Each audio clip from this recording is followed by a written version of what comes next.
श्रीमद् कुंज विहारिणे नमः। श्री स्वामी हरिदास विजय तीर्थराम। भक्ति में नम्रता और दैन्यता यह बहुत आवश्यक है। आप देखेंगे जो भी भक्त होते हैं उनके अंदर यह सद्गुण विशेष रूप से विराजमान रहता है। और यह ऐसा ही है जैसे हम लोग स्नान करने के उपरांत शरीर को पोंछकर वस्त्र धारण करते हैं, वैसे ही नम्रता यह भक्ति का परिधान है। जैसे संपूर्ण श्रृंगार होने पर भी बिना वस्त्र के उस श्रृंगार की कोई शोभा नहीं होती, प्रत्युत श्रृंगार की विडंबना मात्र होती है। जैसे बिदु बदनी सब भांति सवारी, सोह न बसन बिना बर नारी, बसन हीन नहीं सोह सुरारी, सब भूषण भूषित बर नारी। गोस्वामी जी ने रामचरितमानस में कहा है।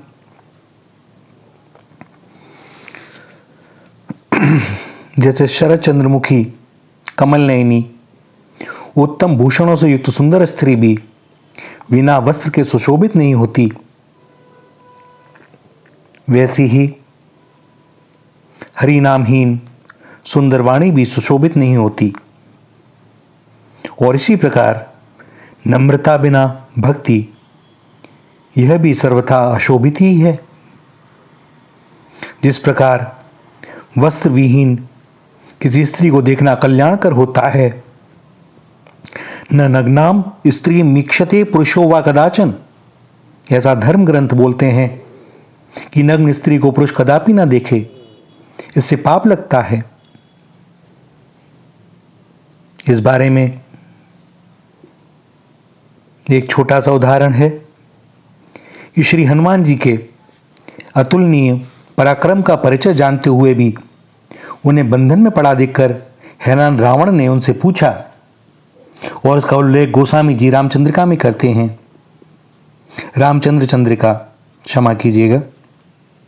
रे कपि कौन तू अक्ष को घातक, दूत बलि रघुनंदन जू को रघुनंदन रे, त्रिशरा खरदूषण दूषण भूषण भूको, सागर कैसे तरियो, जस गोपद काज कहा, सिय चोरहि देखो, कैसे बंध्यो अजु सुंदरी तेरी, छुई द्रग सोवत पातक लेखो।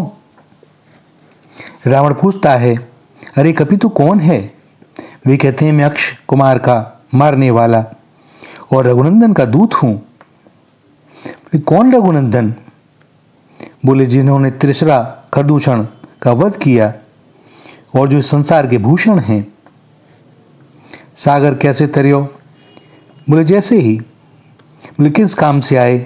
कि सिया को चुराने वाले को देखूं। वे बंद कैसे गए? बोले, तुम्हारे राजमहल में सोई हुई सुंदरियों को देखा, उसका पाप लगा। इसी प्रकार नम्रता विहीन भक्ति भी मान मद दंभ का रूप धारण करके पतन का कारण बन जाती है। भक्ति में नम्रता परमावश्यक है। वस्त्र नम्रता की मूर्ति ही तो है, चाहे वह कितना ही मूल्यवान क्यों ना हो। अपने समस्त गौरव को भुलाकर पहनने वाले के मनोनुकूल जिधर उसे जैसा मोड़िए मुड़ जाता है। एक दृष्टांत है श्री स्वामी रंगाचार्य जी का, जो नम्रता का एक ज्वलंत उदाहरण भी है। श्री रंगाचार्य स्वामी जी के सद्गुणों, विशेषकर उनके औदार्य से आकृष्ट होकर केशव नाम के कवि उनकी विरुदावली बखानकर उनसे पुरस्कार प्राप्त करने की अभिलाषा से उनके पास आए। कवि महोदय ने श्री स्वामी जी का बहुत बखान किया, बड़ी प्रशंसा की, बड़ी बड़ाई की, परंतु यह क्या, स्वामी जी ने तो उनकी ओर देखा तक नहीं, यहां तक कि उनसे बैठने को भी नहीं कहा। उनसे जल वगैरह भी नहीं पूछा। कवि बड़े निराश हुए, मन ही मन झुंझलाए, अपने को अपमानित समझा और उसका बदला लेने के लिए अवसर की प्रतीक्षा में थे। संध्या समय श्री रंगनाथ भगवान की सवारी निकली और तब श्री स्वामी जी ठाकुर जी को यह बोलते हुए दंडवत करने लगे कि पापोहम पाप कर्माहम पापात्मा पाप संभवः त्राहि माम पापिनम घोरम सर्व पाप हरो हरि।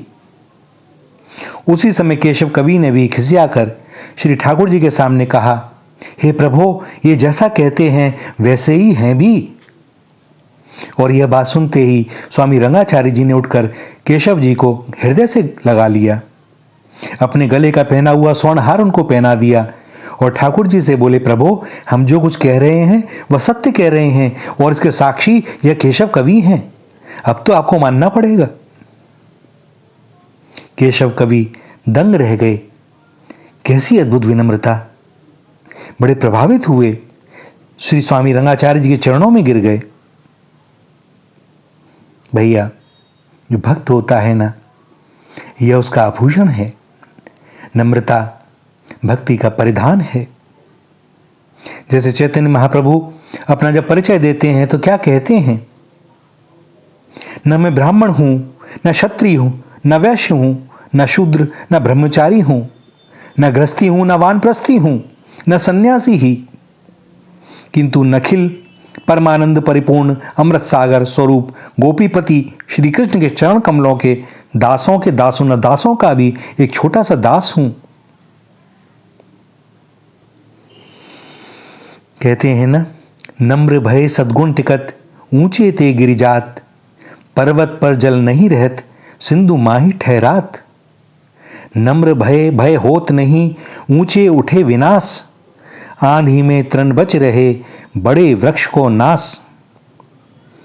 चैतन्य महाप्रभु कहते हैं कि अपने को तृण से भी नीच समझकर, वृक्ष से भी सहनशील बनकर, स्वयं अमानी होकर दूसरों को मान देने वाला बनकर सदैव श्री हरि नाम संकीर्तन में मस्त रहे, संलग्न रहे।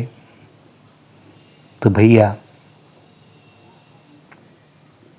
भगवत प्राप्ति करनी है तो हमें अपना स्वभाव और कुछ आचरण अपनी तरफ से भी चेष्टा करके सुधारने की चेष्टा करनी ही चाहिए,